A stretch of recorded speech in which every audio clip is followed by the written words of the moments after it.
কলম কি করবে? হ্যাঁ, জন্মদিন?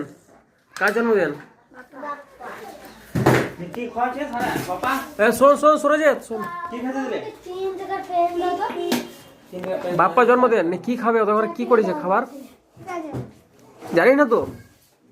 এই তো বাপ্পা, এই বাপ্পা জন্মদিন নাকি? বাপ্পা তো জন্মদিন কালুবা।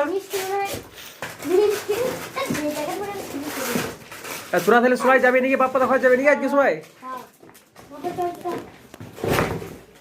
বাপ্পা কে বেটা তোদের বন্ধু? কই বাপ্পা? সামনে সামনে। বাপ্পা তো জন্মদিন না, আমাকে নিমন্ত্রণ করবি না? আমি যাব। কি খাওয়াবে?